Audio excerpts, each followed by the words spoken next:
الحمد لله رب العالمين، والصلاة والسلام على أشرف الأنبياء والمرسلين وخاتم النبيين محمد وعلى آله وصحبه ومن تبعهم بإحسان ودعا بدعوتهم إلى يوم الدين. أما بعد، فأعوذ بالله من الشيطان الرجيم. بسم الله الرحمن الرحيم. قال الله تبارك وتعالى: يا عبادي الذين أسرفوا على أنفسهم لا تقنطوا من رحمة الله إن الله يغفر الذنوب جميعا.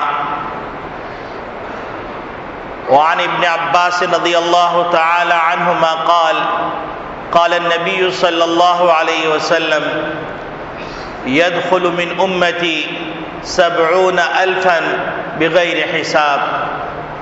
قالوا: من هم يا رسول الله؟ قال صلى الله عليه وسلم: الذين لا يسترقون ولا يتطيرون وعلى ربهم يتوكلون، او کما قال علیہ الصلاۃ والسلام. میرے محترم بزرگوں، عزیز دوستوں، دینی اسلامی بھائیوں،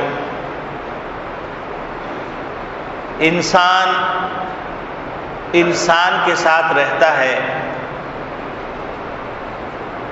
اور ایک قوم دوسری قوم کے ساتھ رہتی ہے، ایک مذہب والا دوسرے مذہب والے کے ساتھ رہتا ہے،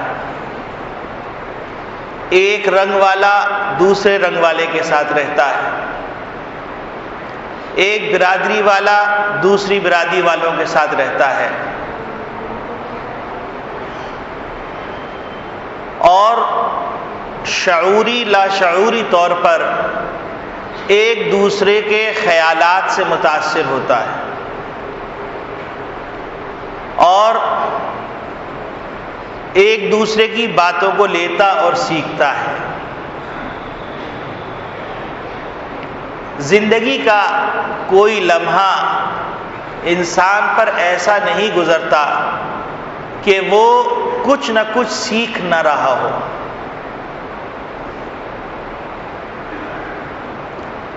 لیکن کیا اس سیکھنے میں،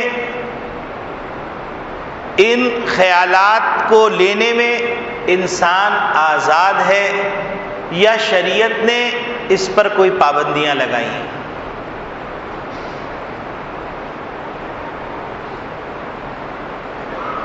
انسان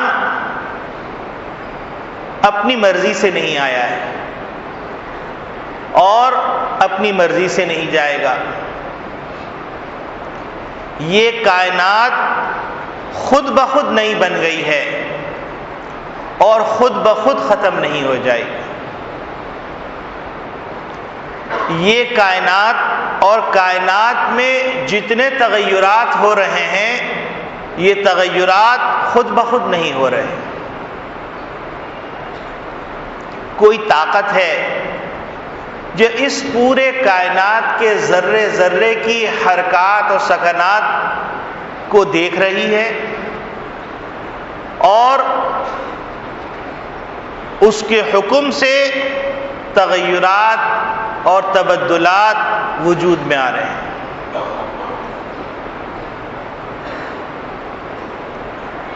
اس کائنات کا ایک اہم عنصر، ایک اہم پرزہ جس کی ناز برداری کے لیے یہ کائنات بنائی گئی، اس عنصر اور اس پرزے کا نام ہے انسان.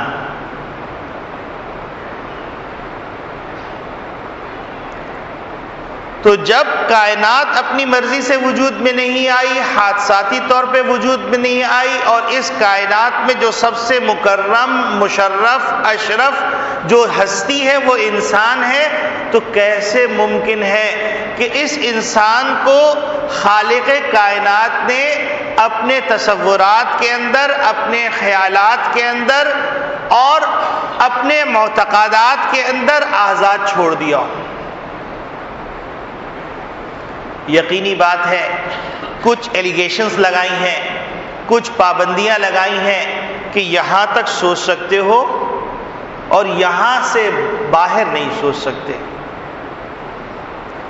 یہ کھا سکتے ہو، یہ چیزیں نہیں کھا سکتے، یہ کر سکتے ہو اور یہ نہیں کر سکتے، یہ ایلیگیشنز ہیں۔ اور جو ان پابندیوں کا لحاظ رکھے گا وہی انسان کہلانے کے مستحق ہے، اور جو ان پابندیوں کا لحاظ نہیں رکھے گا تو اس میں اور اس جانور میں کوئی فرق نہیں ہے۔ یہی وجہ ہے کہ اللہ رب العالمین نے ایسے لوگوں کے لیے فرمایا لہم قلوب لا یعقلون بہا، ان کے دل تو ہے لیکن سمجھتے نہیں، عقل ہے لیکن سوچتے نہیں، آنکھیں ہیں دیکھتے نہیں، کان ہیں سنتے نہیں۔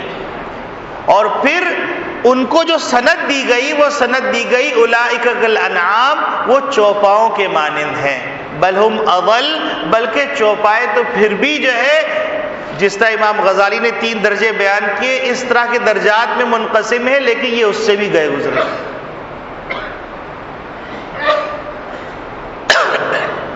تو یہ انسان اس دنیا میں اپنی مرضی سے نہیں آیا اور یہ دنیا خود بخود نہیں بنی۔ تو اس دنیا میں رہتے ہوئے انسان چونکہ معاشرتی زندگی گزارتا ہے تو ایک دوسرے کے معتقدات سے، ایک دوسرے کے تصورات سے، ایک دوسرے کے خیالات سے متاثر ہو کر ان کو لے لیتا ہے۔ لیکن محمد ربی صلی اللہ علیہ وسلم جو دین لے کے آئے وہ دین ایسا مکمل ہے کہ اس نے انسانی تصورات کی بھی اصلاح کی۔ چند رسم و رواج کا نام دین نہیں، چند حرکات اور سکنات کی ادائیگی کا چند وقتوں کے اندر مخصوص انداز سے ان کو پورا کر دینے کا نام دین نہیں۔ دین انسان کے معتقدات کو بھی اسٹرائک کرتا ہے، متوجہ کرتا ہے، ان کو ہدایات دیتا ہے، اور دین ان کی عبادات کے سلسلے میں بھی رہنمائی کرتا ہے، ان کی معاشرت کے سلسلے میں بھی رہنمائی کرتا ہے، ان کے اخلاق کے سلسلے میں بھی رہنمائی کرتا ہے، ان کے معاملات کے سلسلے میں بھی رہنمائی کرتا ہے۔ اور یہی وجہ ہے کہ وَمَن يَبْتَغِ غَيْرَ الْإِسْلَامِ دِينًا، کہ جو آدمی اسلام کے علاوہ یعنی مکمل ضابطِ حیات کے اندر کسی بھی شعبے میں دین کے علاوہ کوئی راستہ اختیار کرے گا فَلَن يُقْبَلَ مِنْهُ، وہ قبول نہیں کیا جائے گا۔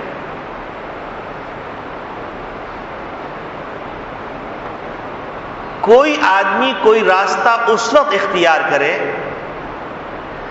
جب اس کو کم مائیگی کا اعتراض ہو، شکایت ہو، بے سر و سامانی کا شکوہ ہو، تو وہ آدمی کہیں سے کوئی چیز لے کے آئے۔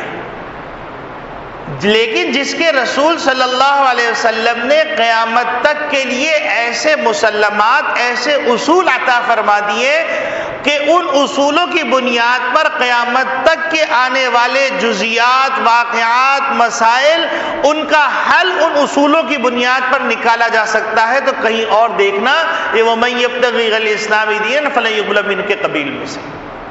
ان الدین عند اللہ الاسلام کے منافی۔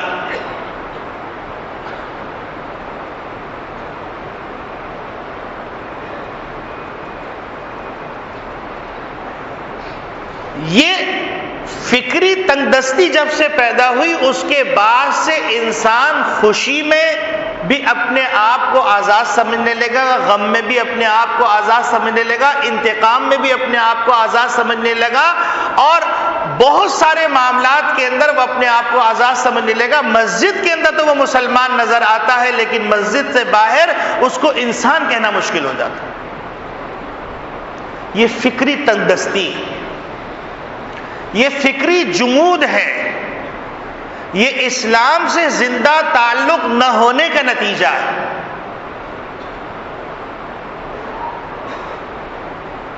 جس کے نتیجے میں انسان شتر بے مہار ہوتا چلا جا رہا ہے۔ اور اللہ رب العالمین نے انسان کو ایسی بے قرار صلاحیتیں عطا فرمائی ہیں کہ اگر ان صلاحیتوں کو پوزیٹو استعمال کیا جائے تو رشک قمر بن جائے، رشک ملائکہ بن جائے، اور اگر ان صلاحیتوں کو پوزیٹو استعمال کرنے کے بجائے نیگیٹو استعمال کیا جائے تو اس کے نتیجے میں شیطان بھی ہاتھ جوڑ کے کھڑا ہو جائے کہ میں تمہارے سے بیعت ہو جاتا، زیادہ اچھا تھا چجائے کہ میں اللہ کا باغی بنتا۔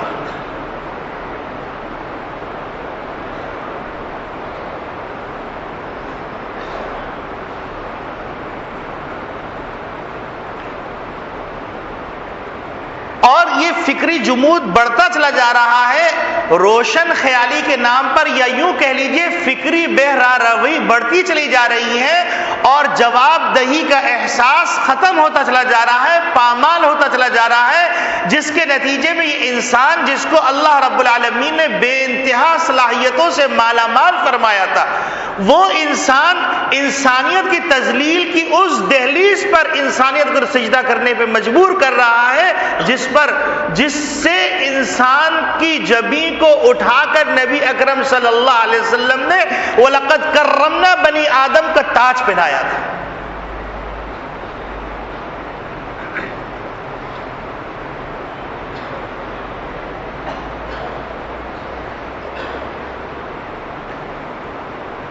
تو مسلمان چونکہ مختلف لوگ ساتھ رہتے ہیں تو ان کے نتیجے اس ملاپ کے نتیجے کے اندر وہ مسلمان جو کبھی معاشرے کے لیے ایکٹر کا درجہ نہیں رکھتا تھا، فیکٹر کا درجہ رکھتا تھا، آج وہ ایکٹر بن گیا۔ جو مسلمان پورے معاشرے کا ٹرسٹی اور کنٹرولر تھا وہ آج ڈگڈگی کا بندر اور کاٹ کا الو بن گیا۔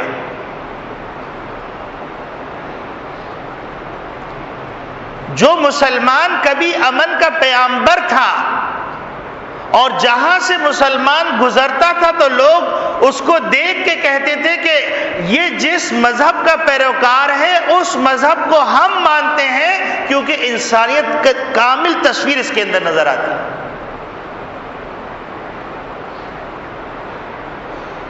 وہ شرم و حیا کا پیکر ہوتا تھا، وہ عدل و انصاف کا علمبردار ہوتا تھا، وہ ایثار و قربانی کا عملی نمونہ ہوتا تھا، الف و محبت کے گلشن کی آبیاری اس سے ہوتی تھی۔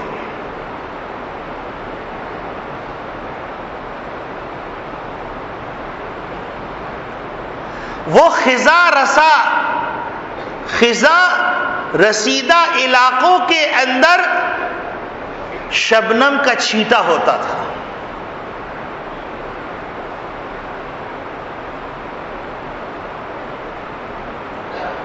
وہ گرتوں کو تھامتا تھا۔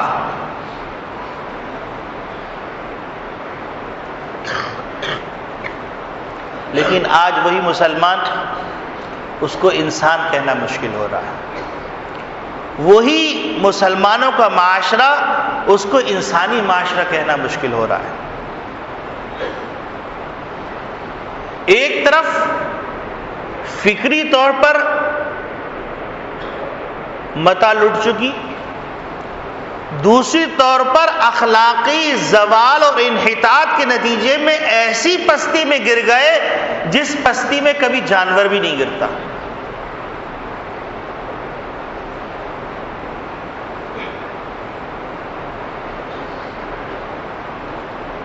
ایک طرف تو ہم اتنے سینسیٹیو ہو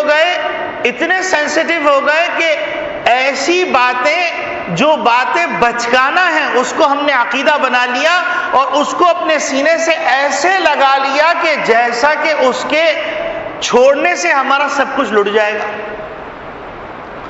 اور دوسری طرف وہ اعمال جو پھٹکار کا باعث ہیں، جو بد سکونی کا باعث ہیں، جو قحط سالی کا باعث ہیں، جو بے اطمینانی کا باعث ہیں، جو شر و فساد کا باعث ہیں، ان اعمال و اخلاق سے ہم بے خبر ہو گئے۔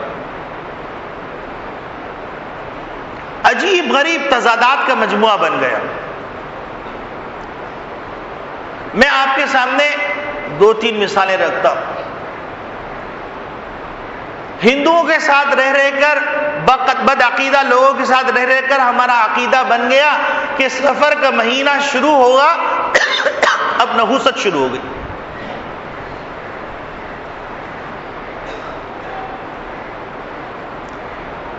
اور ہم یہ سمجھنے لگے کہ ہاتھ میں اگر خارش ہوگی تو دولت آ رہی ہے. اگر کوے نے دیوار پہ کائیں کائیں کیا تو مہمان آ رہا ہے. اگر چپل پہ چڑھ گئی تو سفر درپیش ہے. اگر کالی بلی سامنے سے گزر گئی تو اب نحوست ہے. اگر مہمان چلا گیا اس کے پیچھے جھاڑو دے دی گھر کے اندر تو وہ مہمان برباد ہو جائے گا. اگر کسی کا کنگا استعمال کر لیا تو مصیبت آ جائے گی. اگر شیخ احمد نامی آدمی کی وصیت چھاپ کے نہیں بانٹی تو وبال آ جائے گا. جبکہ علماء کی تحقیق جس زمانے میں یہ چھپا اس زمانے میں اس میں یہ بھی لکھا ہوا تھا کہ یہ روزہ اقدس کے خادم تھے. علماء وقت نے تحقیق کی تو معلوم ہو اسلام کا کوئی خادم تھا ہی نہیں. اور مزید تحقیق کی گئی تو معلوم ہوا کہ یہ صلیبی جنگوں کے نتیجے کے اندر مسلمانوں کو جہاد سے ہٹانے کے لیے عیسائی مشینری نے اس خط کو چھاپا، اور اس کے اندر چونکہ لکھا ہوا تھا کہ اگر اس کو نہیں چھاپا گیا تو اتنا نقصان ہو گیا، اتنا چھاپا تو اتنا فائدہ ہو گیا، تو بدعقیدہ مسلمانوں نے چھاپ چھاپ کے بانٹنا شروع کر.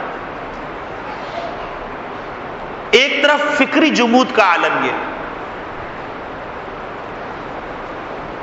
ایک طرف فکری جمود کا عالم یہ کہ وہ حدیث جس کو ملا علی قاری رحمۃ اللہ علیہ نے موضوعات الکبریٰ میں ضعیف نہیں من گھڑت قرار دیا، اس کو SMS کے ذریعے سے نشر کیا جا رہا ہے کہ جس نے مجھے سفر کے مہینے کے گزرنے کی خوشخبری سنائی تو میں اس کو جنت کی بشارت دیتا ہوں. حضور نے فرمایا نعوذ باللہ من ذالک.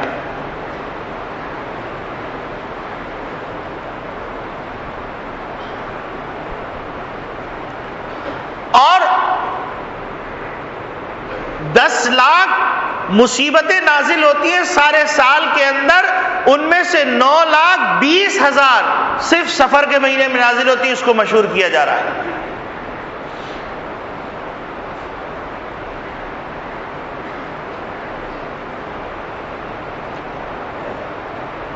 اور یہ مشہور کہ سارے سال کے اندر جو جنات آپس میں لڑتے ہیں، لنگڑے لولے اپاہج ہو جاتے ہیں، تو سفر کے مہینے میں ان سب کو زمین پہ پھینک دیا جاتا ہے، تو لہذا شر و فساد ہوتا ہے.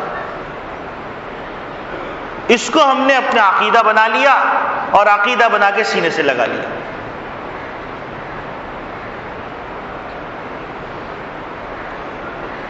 اور ہم نے یہ زحمت بھی نہیں کی کہ کیا حضور اکرم صلی اللہ علیہ وسلم نے ایسی کوئی بات فرمائی.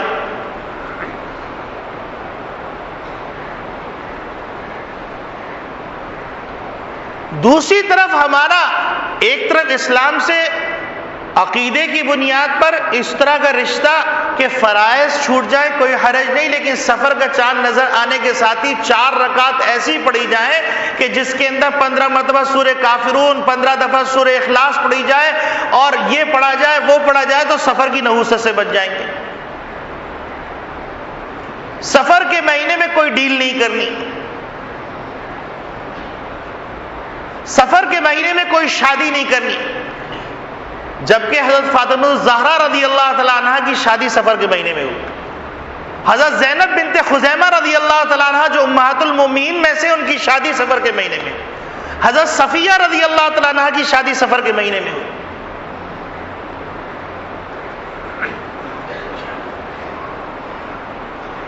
بے سوچے سمجھے SMS چل رہے ہیں، اور ایک طرف تو عقیدہ، چونکہ اس میں کوئی خرچ تو ہوتا نہیں، لہذا جو بنا لو دماغ میں،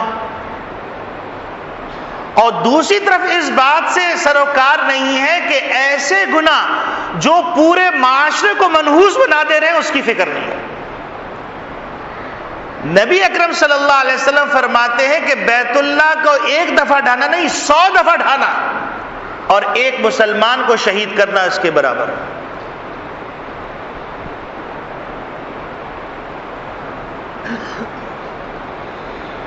اس منحوس عمل کی فکر نہیں۔ ہندوستان کی ایک جماعت نے قصہ سنایا، منحوس عمل کے اوپر مثال دے رہا ہوں، یہ تو فکری نحوست ہے، اور اعمال کی نحوست دیکھیے کہ ایک جماعت نے قصہ سنایا، ہندوستان میں ایک جگہ تشکیل ہوئی تو جماعت مسجد میں موجود تھی، تو محلے کے کچھ لوگ آئے اور آ کے کہا کہ آپ ذرا سا ہمارے گھر چلیے، ایک میت ہو گئی۔ تو انہوں نے کہا اللہ خیر فرمائے، کیا ہو گیا؟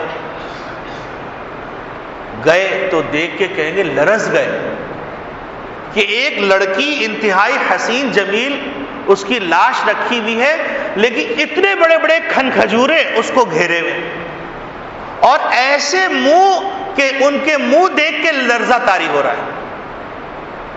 تو کہنے لگے یہ بچی ہے، مر گئی ہے، اور اب کم سے کم آپ لوگ نیک لوگ ہیں، اللہ کے راستے میں چل رہے ہیں، آپ لوگ برائے کرم جو ہے اس کے لیے دعا کیجئے تاکہ ہم تجہیز و تکفین کا کام کر لیں، غسل دے دیں اور اس کو قبر میں اس کی منزل تک پہنچا دیں، تاکہ جو بھی معاملہ ہے وہ قبر کے اندر ہی ہو۔ جماعت والے چونکہ اللہ کے راستے میں چلنے کے نتیجے میں دل نرم ہوتا ہے، اللہ سے تعلق بھی قوی ہوتا ہے، تو وہ رو رو کے دعائیں کرنے لگے۔ تو کیا دیکھتے ہیں کہ وہ سارے کھن کھجورے سمٹ کے ایک کونے میں چلے گئے۔ تجہیز و تکفین کا کام کیا گیا، کام کرنے کے بعد اس کو لے جا کر قبر میں ڈالا، قبر میں جیسے ہی رکھا وہ کھن کھجورے وہ جو کمرے میں تھے وہ قبر کے اندر موجود تھے، اور ویسے ہی اس کو سارا گھیر لیا، جلدی سے تدفین کی اور وہاں سے نکلے۔ جماعت کے ساتھیوں نے طے کیا کہ ذرا سا جا کے عبرت کے طور پہ معلوم کریں کہ آخر ماجرا کیا ہے۔ تو ان کی والدہ سے ملاقات کی تو والدہ نے کہا کہ بات دراصل یہ کہ لڑکی دیندار تو تھی نہیں زیادہ، نماز کا بھی خیال نہیں کرتی، کچھ نہیں کی، لیکن ہوا کیا کہ کوئی انڈین گلوکارہ تھی، اس کا گانا چل رہا تھا، اذان ہو رہی تھی، میں نے اس سے کہا کہ بیٹی اذان ہو رہی ہے، تم اس کی آواز بند کر دو۔ تو اس نے کہا امی جان اذان تو روزانہ ہوتی رہتی ہے، ایک گانا پھر نہیں سننے کو ملے گا۔ شاید اللہ کی پکڑ اس بات پر آ گئی۔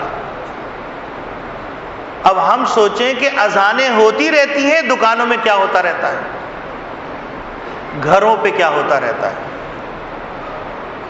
یہ ہے فکر اور عمل کا تضاد۔ عقیدے کے اندر وہ چیزیں جس کا تعلق عقائد سے نہیں ہے اس کو عقیدے کا حصہ بنا لیا گیا، اور انتہائی عقیدت سے میری اماں جان نے کہا، میری دادی جان نے کہا، میری پردادی جان نے کہا، حالانکہ پیغمبر نے جو کہا وہ صحیح ہے، باقی کسی نے کہا وہ صحیح نہیں۔ یہ تو دلیل وہ دلیل ہے کہ جب ان کے سامنے کوئی دلیل کارگر نہیں ہوتی تو کہتے انا وجدنا آباءنا علی امتی و انا علی آثار مہتدون، ہم نے اپنے آبا و اجداد کو اس راستے میں پایا تھا، ہم اسی کے نقش قدم پہ چل رہے، کیا وہ غلط تھے؟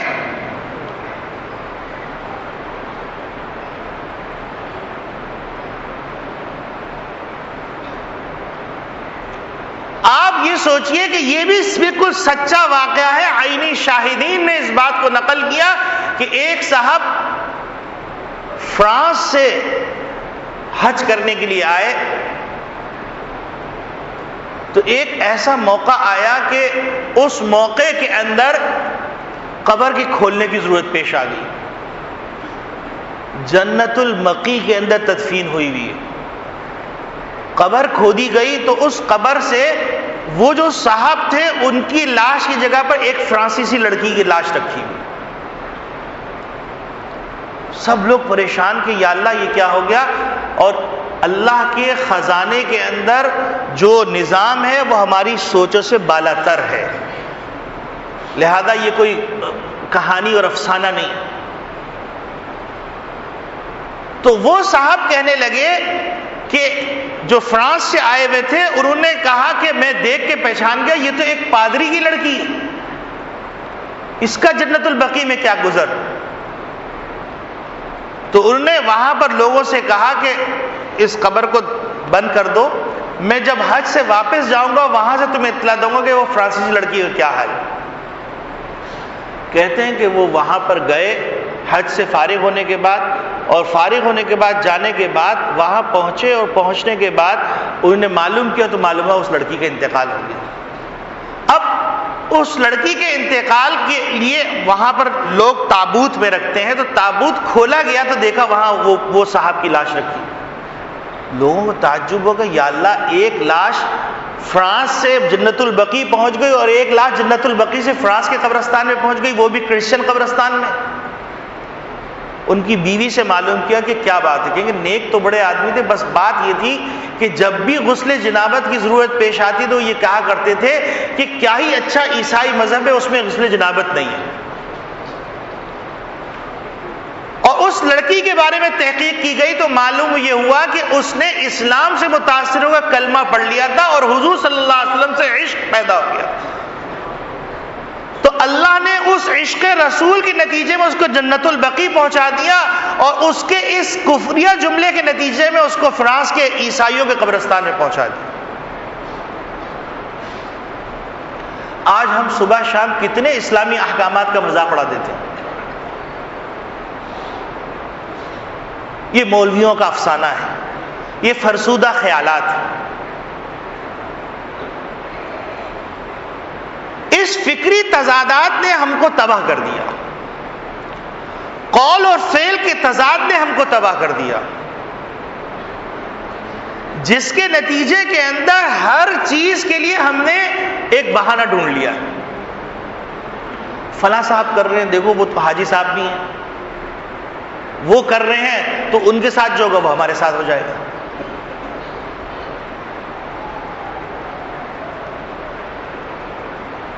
حالانکہ عذاب قبر پہ جو بچھو مسلط کیا جاتا ہے تو روایات میں آتا ہے کہ اگر وہ بچھو صرف زہر کی ایک ڈنگ زمین پہ مار لے تو 100 سال تک زمین پہ سبزہ نہ اگے۔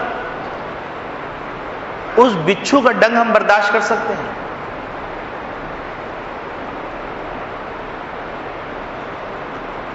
آپ سوچئے کہ کہاں سے اللہ والے چلے، مستورات کی جماعت کے ساتھ آئے، اسلامی ملک کے اندر وہ بے شک فلاح کامیاب ہو کے چلے گئے، کامران چلے گئے، ان کو نارتھ نازم آباد کی مسجد کے اندر شہید کر دیا گیا۔ ساری دنیا کو کیا پیغام دیا گیا؟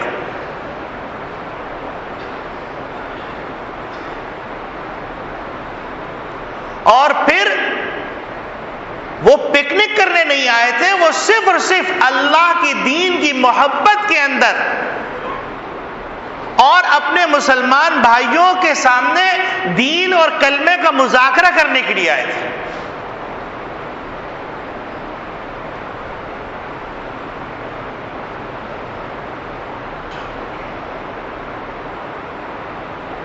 وہ بہنیں جو بیوہ ہو گئی سرزمین کے اوپر، وہ کیا امیدیں لے کے گئی ہوں، وہ اتنا طویل سفر کیسے طے کیا ہوگا؟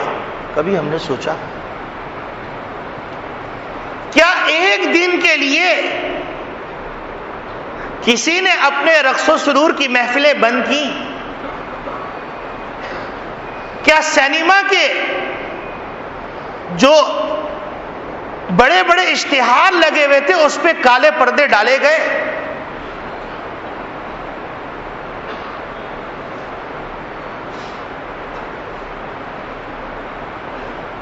کیا یہ غیبی نظام سے ٹکرانے کی دعوت نہیں؟ اللہ کے غضب کو دعوت دینا نہیں ہے؟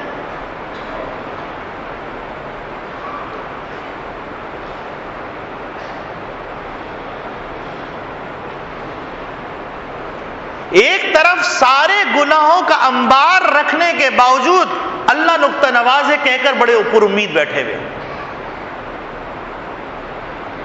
وَالْعَاجِزُ مَنْ أَتْبَعَ نَفْسَهُ هَوَاهَا وَتَمَنَّى عَلَى اللَّهِ الْأَمَانِي۔ عاجز اور کنگال ہے وہ شخص، مفلس ہے وہ شخص جو اپنی نفسانی خواہشات کی پیروی کرتا رہے اور اللہ سے بڑی بڑی امیدیں باندھ کے بیٹھا رہے۔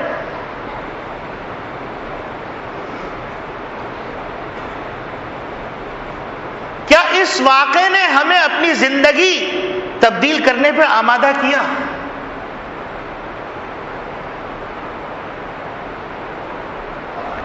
کیا ہماری زندگیوں کی فہرست سے گناہوں کے اندر کچھ کمی آئی؟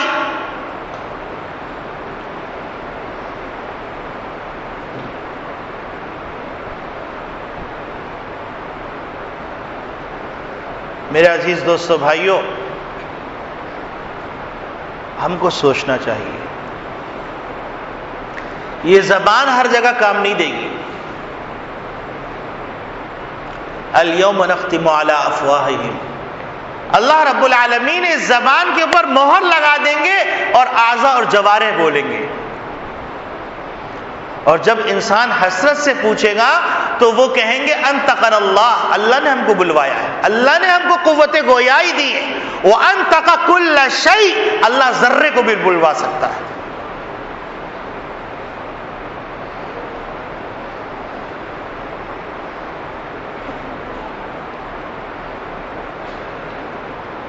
میں بار بار یہ کہہ رہا ہوں کہ حضور اکرم صلی اللہ علیہ وسلم کے اس فرمان کو تمام حضرات اپنا موٹو بنا لیں، اپنا بنیادی نقطہ بنا لیں.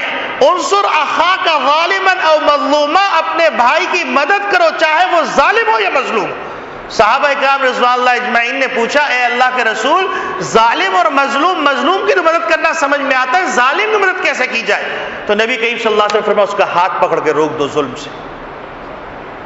یہ مت دیکھو کس قوم سے تعلق رکھتا ہے، یہ مت دیکھو کس مسلک سے تعلق رکھتا ہے، یہ مت دیکھو کس علاقے سے تعلق رکھتا ہے. ظالم ظالم ہے اور ظلم ظلمات یوم القیامہ، وہ کسی کا نہیں، اپنے ماں باپ کا بھی نہیں ہے.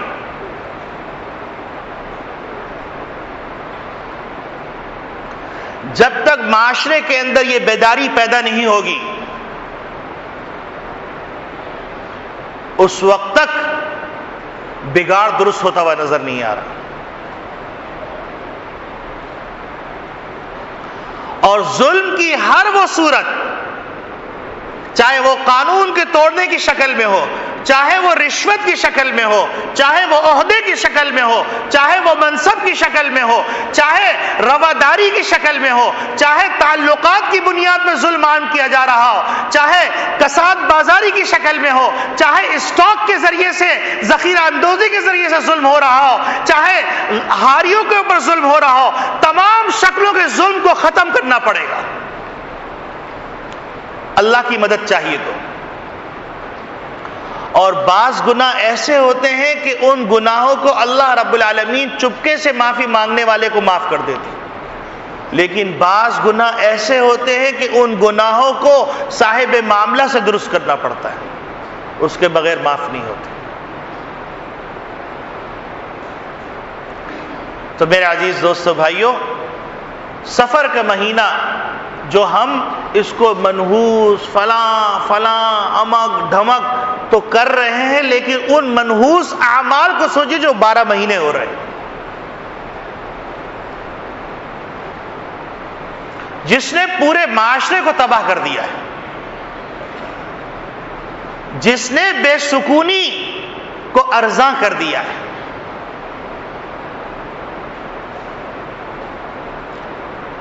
جس نے درد دل رکھنے والے لوگوں کے دل کو بے قرار کر دیا ہے.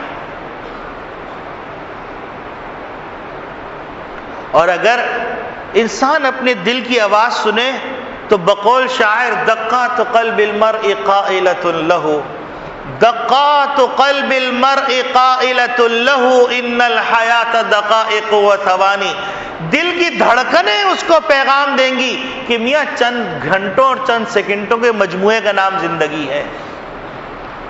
کچھ کما جاؤ، کچھ آخرت کے لیے کر جاؤ،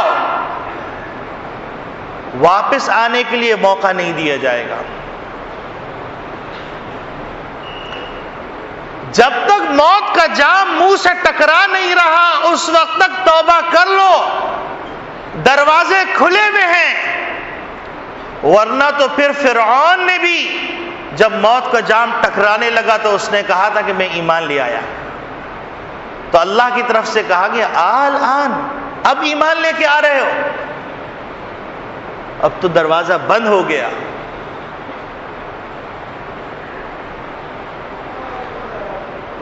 تو میرے عزیز دوستو، ہر چیز کو سیاست کے دھارے میں اور سیاست کے پیمانے میں تولنے کے بجائے حق و انصاف کے پیمانے میں تول کر اس معاشرے کو حق و انصاف کا مزہ چکھا دیجیے۔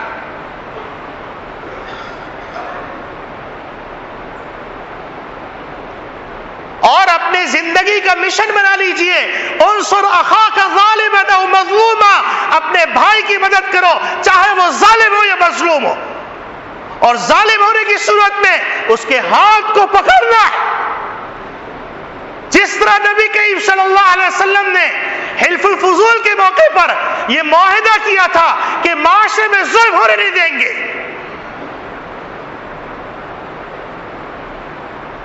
مسلمان ہو اور دھرتی پہ ظلم ہو رہا،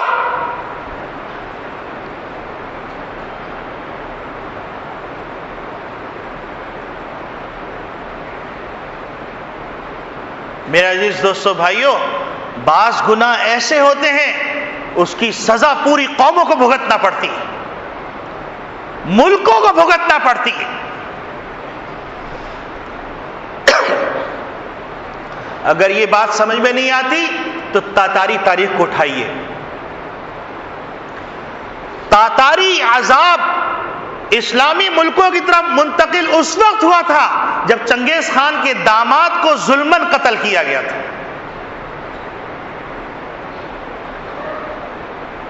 ورنہ وہ عذاب اسی طرف چل رہا تھا۔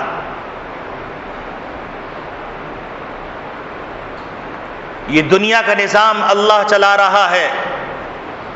قل هو القادر على ان يبعث عليكم عذابا من فوقكم او من تحت ارجلكم او يلبسكم شيعا ويذيق بعضكم باس بعض، کہہ دیجئے، اعلان کر دیجئے، بمانگے دول لوگوں، جھنجھوڑ جھنجھوڑ کے کہہ دیجئے، اللہ کا تعارف سننا چاہتے ہو ایسے حالات کے اندر تو سنو، اللہ وہ ہے جو اس بات پر قادر ہے کہ تمہارے اوپر سے عذاب نازل کر دے، تمہارے پاؤں کے نیچے سے عذاب نازل کر دے، یا تمہیں گروہوں میں بانٹ دے اور تم خود ایک دوسرے کا خون کرنے لگو۔ اس وقت سے ڈریے، اور تمام جس تک میری آواز پہنچ سکتی ہے، جس راستے سے پہنچ سکتی ہے، پہنچا دیجیے۔ میں مذہب کا طالب علم ہوں، اور ایک طالب علم کے منہ سے ایسے کلمات جو درد اور اخلاص کی بنیاد پہ اس کو غلط رنگ نہ دیجیے، اور ہر شخص بشمول میرے اپنی زندگی سے ظلم